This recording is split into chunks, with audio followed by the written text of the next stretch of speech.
3. It has been very difficult times for leaders during this pandemic.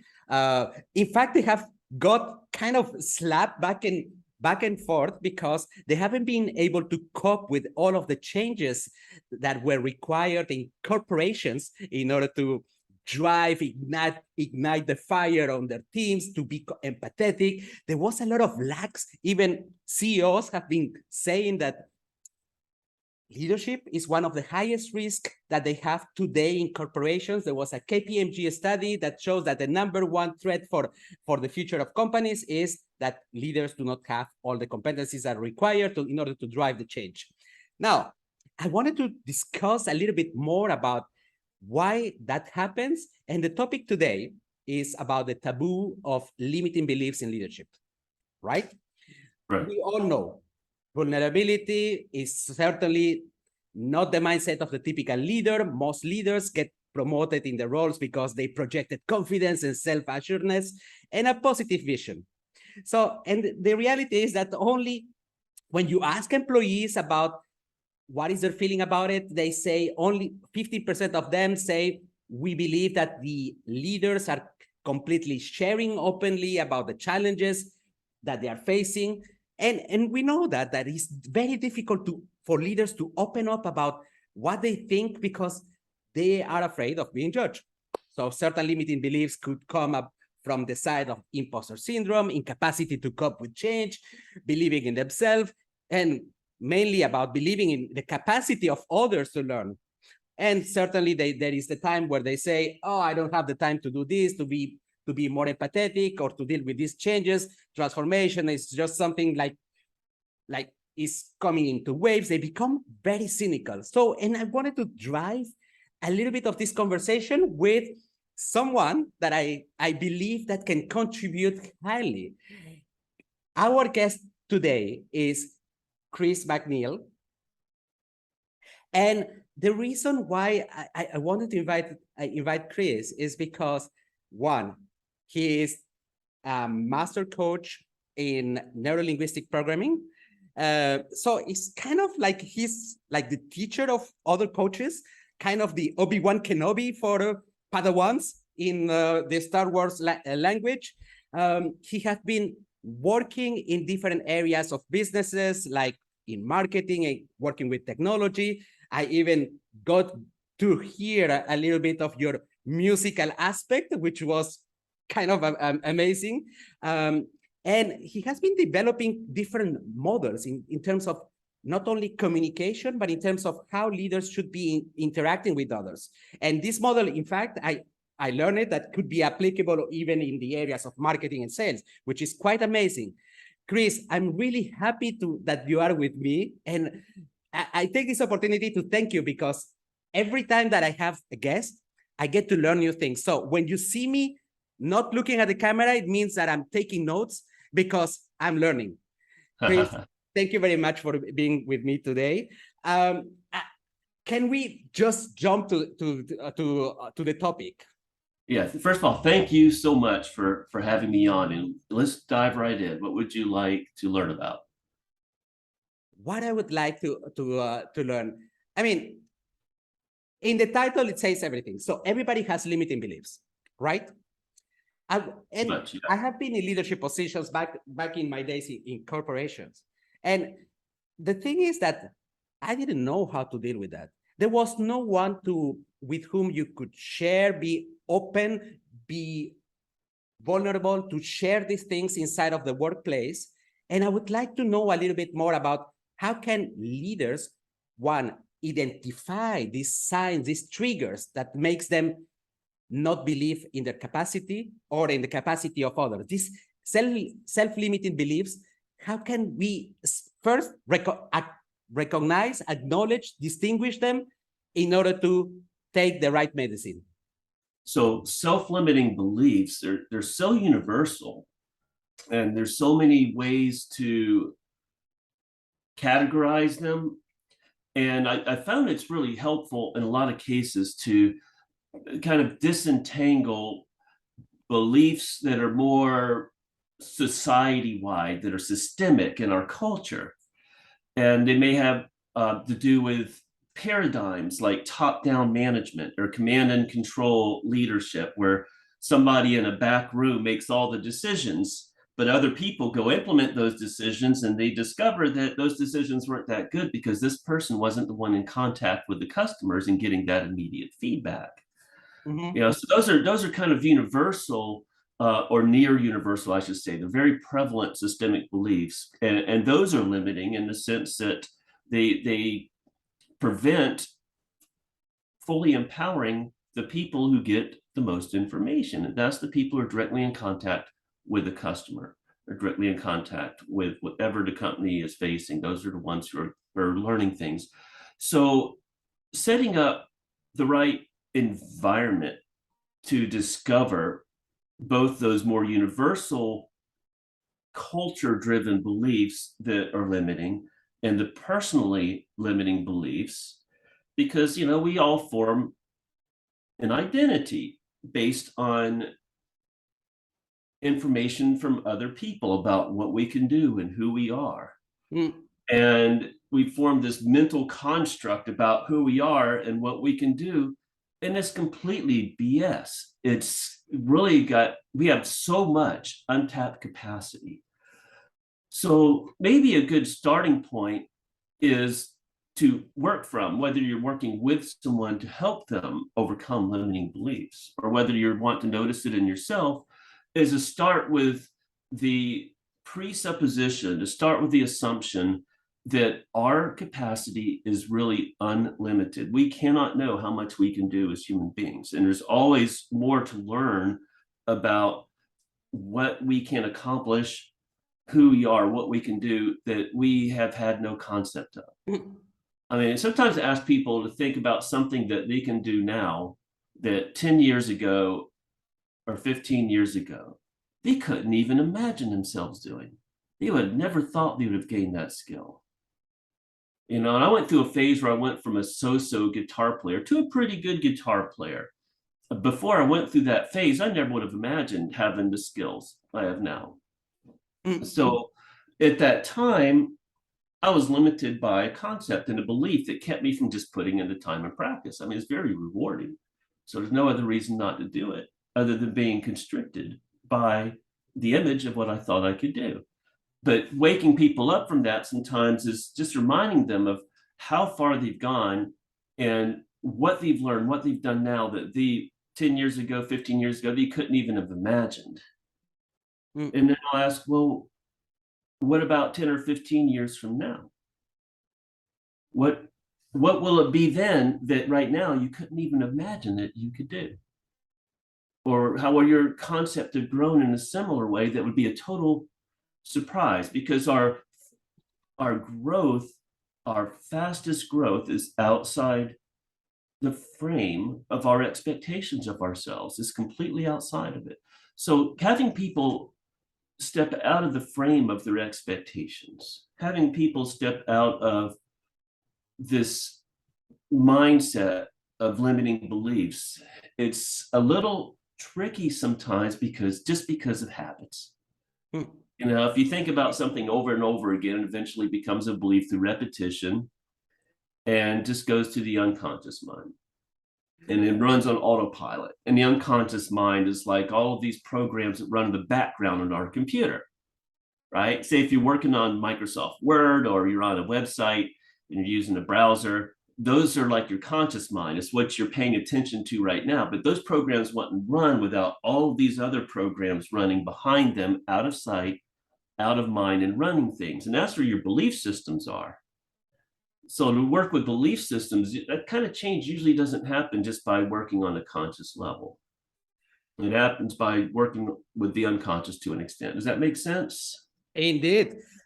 I love the analogy that you did with software, because it made me think that in reality, it's like most of our brain has kind of hard-coded norms that have been dictated by our families, by our culture, by our society. Like, I don't know, if it is about gender, women should do only this type of jobs. If it is about self-confidence, you shouldn't be you are not good at that, or because I'm older, I cannot learn a new skill in order to be more into the digital aspect of transformations in my company. So it is like a set of rules that is very difficult to get rid of. And we are managed by this perception of the outside. Our brain is capturing a lot of data. And in fact, because of our emotions, we become a little bit like, it's blurred. It's like having my glasses a little bit dirty, so I do not perceive the reality as it should be. So I become like, I make out of my subconscious beliefs, these norms that have been dictated by someone else, my reality. And I don't do the things that I should be doing, right?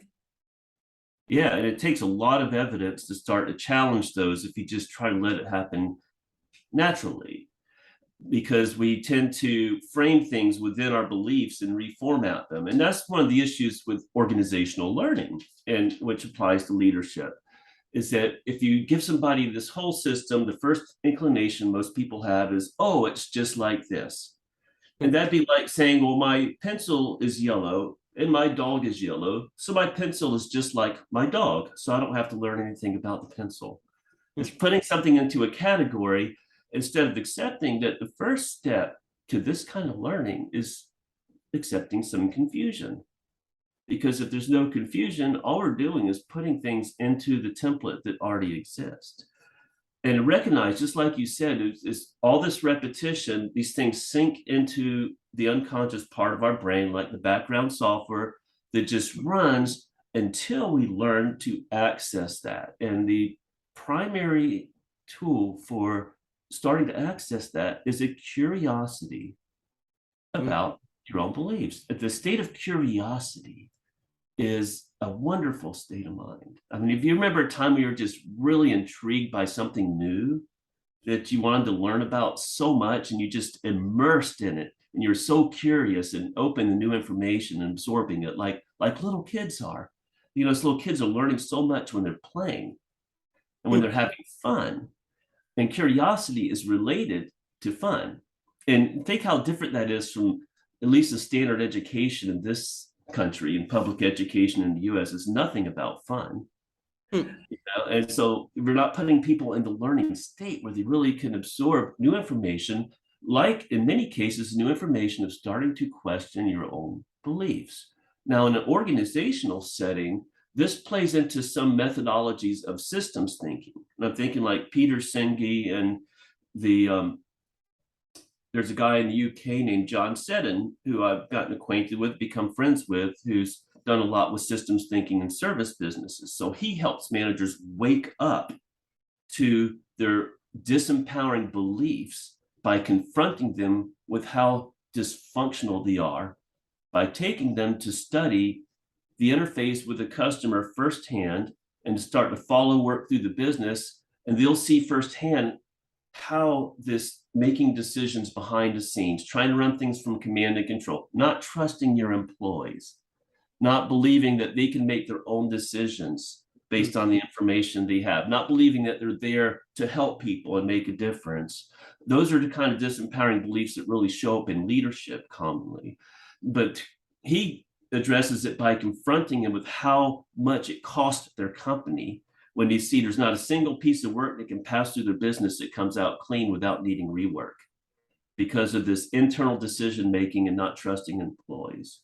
Now, you asked about disempowering beliefs. So there's also disempowering beliefs about I can't do something. And I say, you're right. That's a contraction. You can not do it. You have the choice to not do it. If you choose to not do it, then you can not do it. But you can also choose to do it if you choose to. So when you say you can't do it, you're right. You can not do it, but you also can if you choose to.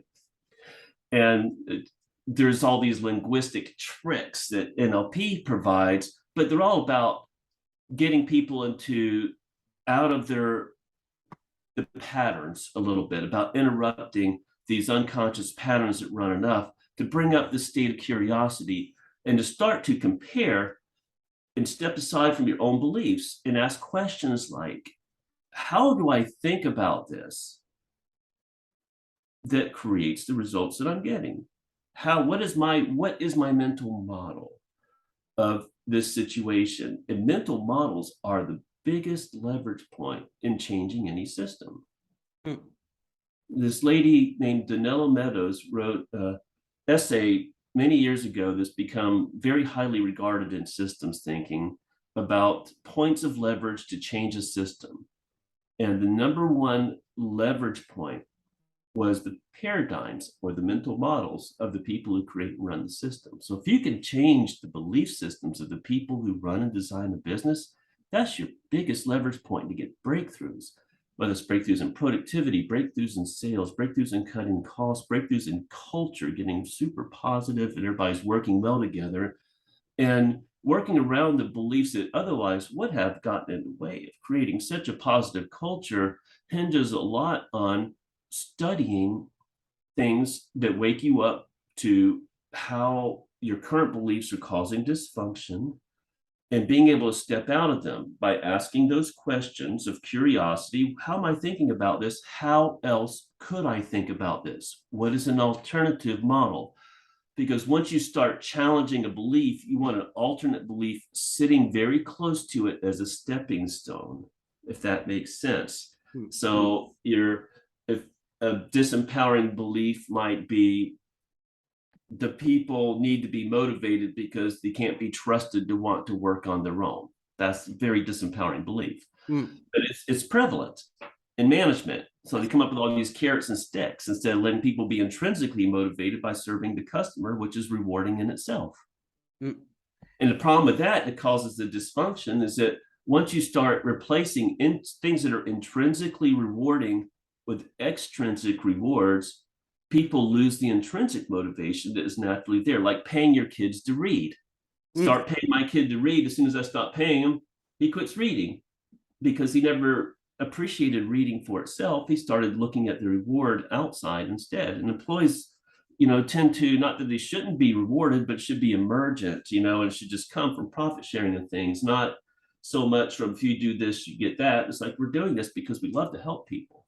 That's the old model of leadership that in principle should be overridden by now, but is prevalent. It doesn't change. Sometimes I have discussions with leaders in corporations, and it is very difficult to move them out of this carrot and stick approach, basically. Bonuses, penalties, and it's very difficult for them to understand the value of intrinsic motivation. And you need to dig, in fact, a little bit to their personal life. What do they like in order for them to understand? When we talk only about work, they cannot understand. But when we talk about the passions, the number of hours, for instance, that you, Chris, have put into the guitar playing, let's say, you didn't do it for the money. You did it for the passion. That's right. And if somebody had paid me to practice, I would have gotten disinterested from practicing as soon as he stopped paying me for it. I would have attached it. It also makes service better, because when you distract people from serving the customer with, if you win this award, then you get this moped, by being a top salesperson, they're all thinking about the moped instead of the customer, and they naturally are going to think about the customer if you support them in that with a belief system, supporting it, that we're all here to help people. That's what it's all about. And the role of the leader ends up changing then as they develop these new beliefs, and that they're there to remove all the barriers in the way of employees helping people at the highest possible level. We're here to remove barriers because we trust that, of course, you want to help people. Now, someone's listening to this and they're thinking, I intellectually understand that. That makes sense. I embrace it. The challenge is that person might still have this unconscious belief system that you have to direct people from a central authority, command and control, top-down management. They might still have this belief system that people need extrinsic motivation because they're not motivated naturally, running on this background like a background program on a computer. So the challenge is to pull it out in the sunlight and to extract it and to start to compare. It's like if you could hold this two beliefs in front of you and imagine, okay, now I intellectually understand that it causes problems to not believe in my people fully and to try to motivate them instead of trusting their motivation, which motivates them more, actually, and removing the barriers to their accomplishing at the highest level in the service of our customers, which is what they naturally want to do. I intellectually understand that. Then the questions might come up. How would things be different if I fully internalize this new belief and acted on it? How would my life look different? It's starting to build out a comparison of A to B. So you would start to attack, and what's all the pain of holding the old belief? How many problems will this cause? And how much pleasure will the new see? So you can use the internal carrot and stick in that sense to attach pain to the old belief and pleasure to the new belief. But then the question is, what 3 actions can I take immediately that will demonstrate to myself and demonstrate to my unconscious mind that I am acting from the new belief? And then take those actions. And that's another challenge that many people have, is that they believe that changes can have to be radical. You go to a training and you are converted without practice. So basically that you have embedded the knowledge, then you have been empowered to change. But it is very difficult to as you mentioned in the example, is to say, what action can I take now? A small action that will be the beginning of new routines that can replace the old routines that we have hard-coded in our brain, and it will be, again, hard-coded, but it is positive routines for change that every day we can do continuously in small little steps in order to drive a sustainable change. In that, a lot of people do not believe. They believe that, oh, I heard that Chris could change from one day to the other. So I'm going to, one day I will have the time to become like Chris. And their expectation is that in the long term, at one moment, they will have the motivation to change. But that change doesn't happen if they don't start with step number 1, very small, and tomorrow. Right? Well, I think some of what I'm hearing and seeing that you're talking about is how people can do change work in a training room or at a seminar or a conference, and they get a certain state of mind that becomes anchored to that training room and conference, but they haven't brought it to where they need to implement it. Yeah. Mm-hmm. So a lot of it's just building a bridge from when you have these realizations to putting it in actual practice. And because action can drive belief, taking actions that demonstrate a belief can imprint it more deeply. Beliefs can drive action by opening up a belief, and a belief is a higher level of change than behavior. And think about this, belief is a higher level of change than knowledge. So we send all these people to all these seminars and do these trainings and get this education to fill them up with knowledge. But if we're not working on a level of beliefs, they won't be able to implement it. Think about it this way. If somebody has all this knowledge in a specialized area, but they don't believe they can do it, they'll block themselves from using the knowledge. Now, on the other hand, if somebody just believes with all their heart, the deepest level of conviction, just like believing just as strong as the sun's going to come up in the morning, although we know the earth is spinning, it looks like the sun's coming up in the morning. They believe that so strongly, but they don't have the knowledge to do it. They'll find the knowledge. That belief will drive them to finding the knowledge. So in many cases, it's working the loop from both sides, taking action that reinforces the belief you want to create. But in many cases, it's creating the belief first to enable the action. So you're working it from both sides that way. And these are some pretty deeply held convictions in a lot of cases where people believe others have to be motivated because they're slackers. And if we don't, give them external rewards, they won't produce. We have to bring the whip out and flog them until the morale improves. And it's ridiculous on the face of it, but it's so deeply ingrained in certain areas of the society that sometimes it takes being faced with how much dysfunction it causes. And that's where we get into this whole systems thinking of studying your organization as a system, knowing that the organization runs as it's a system. It's going to have systems rules, which means it's counterintuitive. And people start to get systems thinking sometimes. And I ask them, you ever been in like an organization, you're working with a system and you are pushing as hard as you can for a result and getting nowhere. You're just working your ass off and the system's pushing back. It says that's the system pushing back. And if you have another time where you just do this little small act and the whole world changes, everything is a breakthrough because you found a leverage point. So part of studying in systems is to find these leverage points, which are usually counterintuitive. And you know what they usually end up being is the belief systems of the leaders. The belief systems of the people who organize the system are where this leverage point is.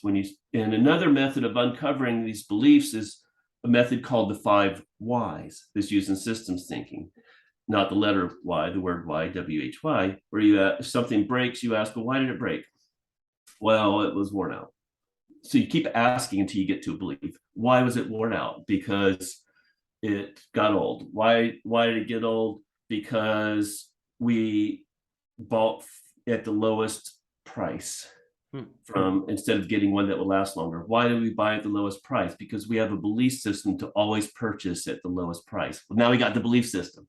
And then the question is, can you see how that belief system drove behavior? Sometimes it might be good to buy at the lowest price, but shouldn't we take the whole system in mind and buy for the best performance per unit price, perhaps? How would things be different to act from that belief? How will we act differently? How will we think differently? How will we organize things differently if we acted from this other belief? So asking whenever something goes wrong, using the 5 whys method, where you keep asking why something happened until you get to a belief, that's one way to pull out a belief that's worth changing. Does that make sense? That's a very good tip. I wanted to highlight something that you said a couple of minutes ago, maybe 5, 8 minutes. And it is because maybe the way the system, the society has been structured is almost like something that is natural in children, this immersion and joy about what you do. For me, it's like also a limiting belief. Yes. When you are in the workplace. So that has been destroyed, something that became just naturally when we were children. It has been destroyed. Yes. By education. Yes. During our life. And then we stop believing that we should enjoy work, that we can immerse, be focused, and still like be happy about what we do. This concept of flow, and I don't know how can it be that our society can break something that is natural in the in human biology, and we don't believe anymore on that. And that's why a lot of leaders are just thinking about business, not finding a passion on their work or passion in the development of other people, and the whole system is broken. That leads me, in fact, to my next question. So neurolinguistic programming, I think that it started early 70s, something like that. I don't remember exactly. That's right. You correct me if I'm wrong on that. And it's something that is very close. You're right. Very close to the behavioral science, positive psychology.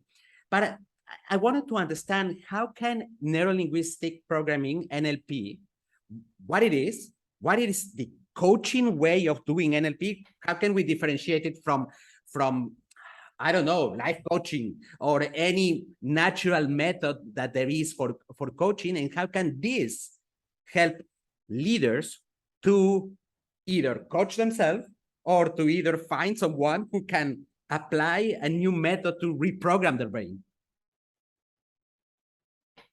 Well, NLP is the study and replication of excellence. And it is a language of how high performers code their thinking and behavior to produce excellence. And I think the breakthrough that came about was to the reverence for internal experience and being free from having to look at what's going on only in somebody's behavior, but start to ask the questions about how they think that brings about this behavior. So the initial NLP models came from studying miracle workers in communication. Milton Erickson, Dr. Milton Erickson, the father of modern hypnotherapy, he would take people that had gone to therapists for decades and not changed, and in one session would cure them by telling hypnotic metaphorical stories. So he was one of the early models because he couldn't even describe what he was doing. It had gotten into his unconscious. Just like when we learn to ride a motorcycle, we got to ride a slow bike in a safe place so we can get all these motor skills down so they sink to our unconscious and run automatically so we can pay attention to what's going on around us with more of our conscious attention. All these skills sunk into his unconscious. But the NLP methodology of being able to replicate excellence by decoding the thinking of geniuses. So he was one of the models. Virginia Satir was another early model who was a miracle worker in family therapy. Fritz Perls, the father of Gestalt therapy. These were people who couldn't fully describe what they're doing, although Fritz did a pretty good job. And actually, Richard Bandler, who I've trained with, one of the founders of NLP, was the co-author of one of Fritz's books, if not more, at least one of them. So he's very familiar with that. But they couldn't fully describe what they were doing because they didn't have a language for decoding the thinking process that led to excellence. So with NLP, you can accelerate learning by being able to more quickly model excellence and find someone who is already superb at doing what you're doing and know how they organize their thinking to do that. So when you ask if geniuses are made or born, both. We're all born, but Mozart wasn't composing symphonies from the cradle, so we're also made. And NLP gives us the tools to access excellence, and especially since some of these things that were discovered, particularly with Milton Erickson, was that he was working largely with the unconscious mind. And he knew that lasting change only came when you also work with the unconscious mind, because it's those background programs running, and we can consciously say, oh, this is how I think.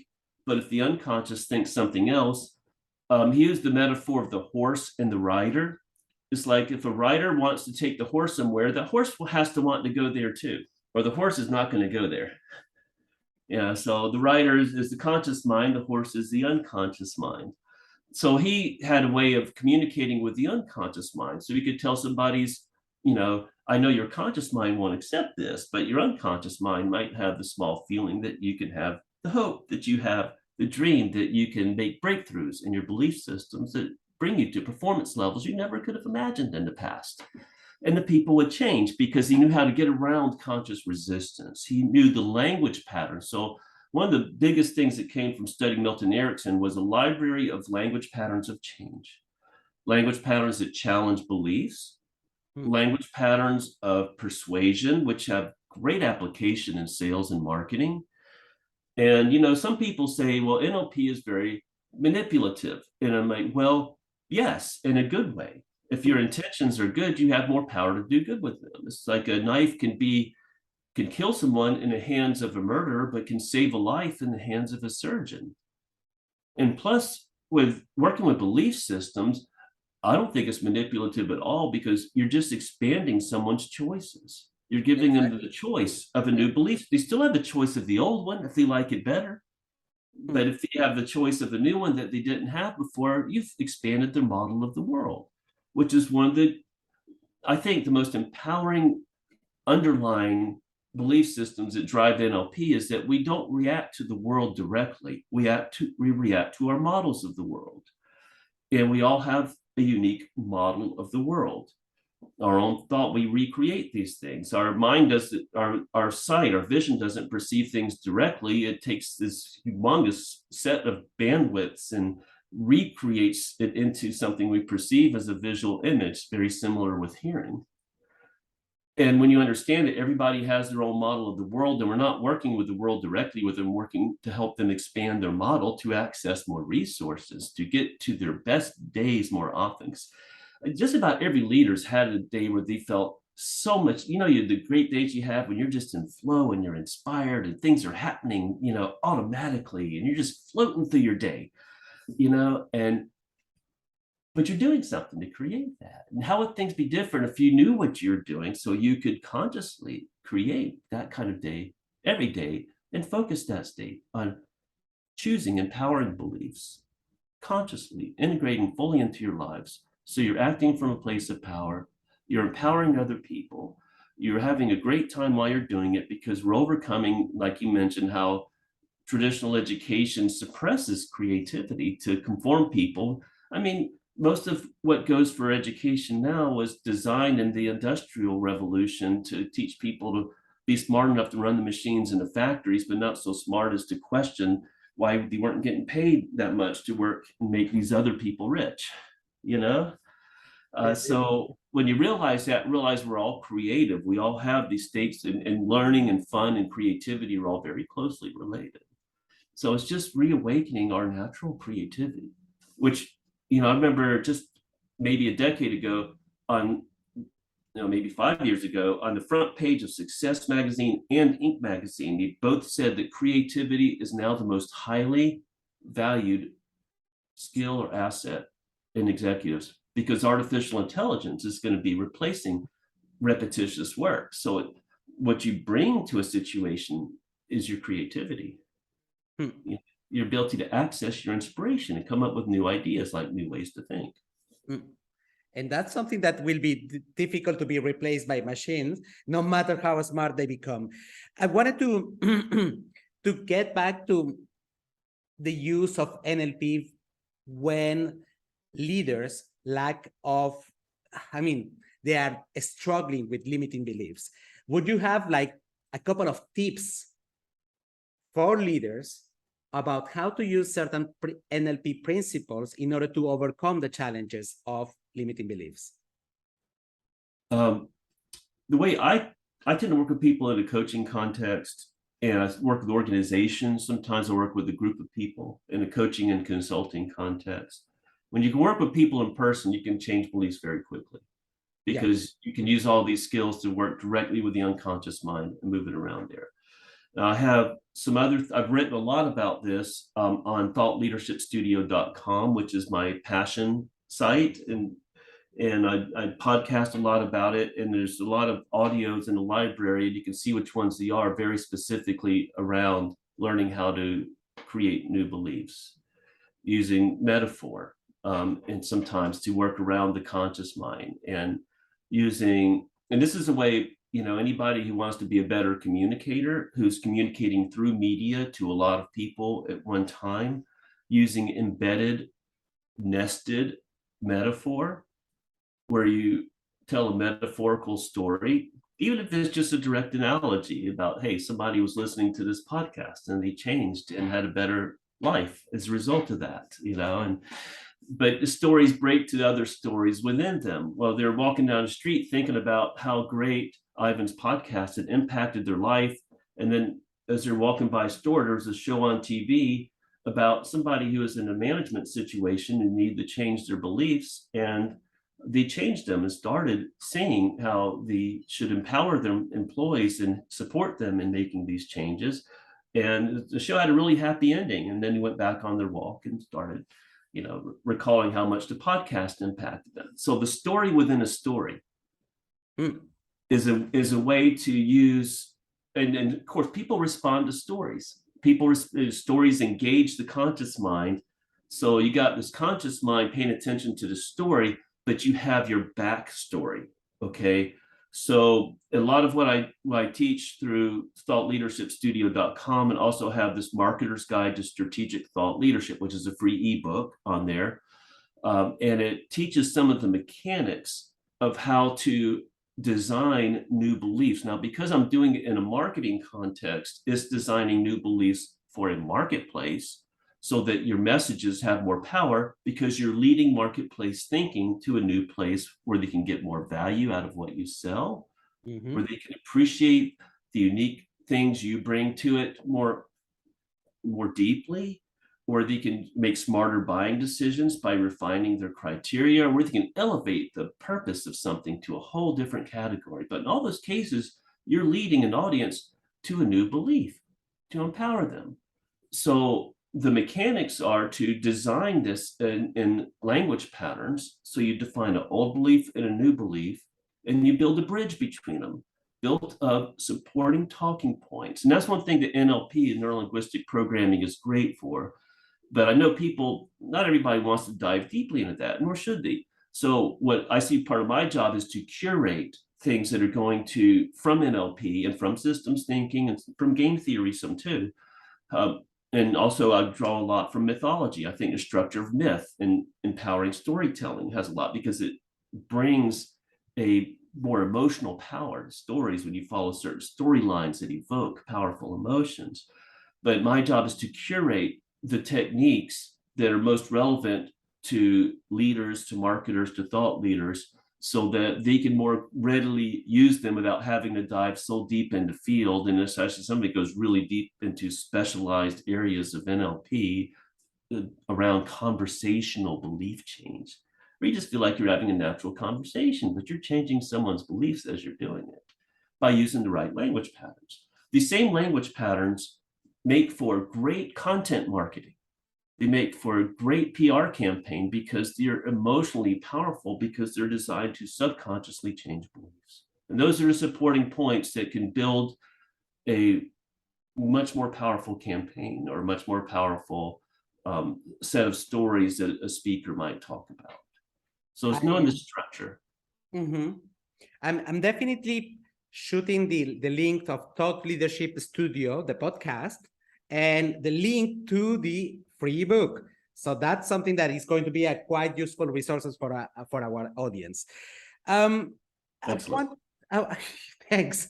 I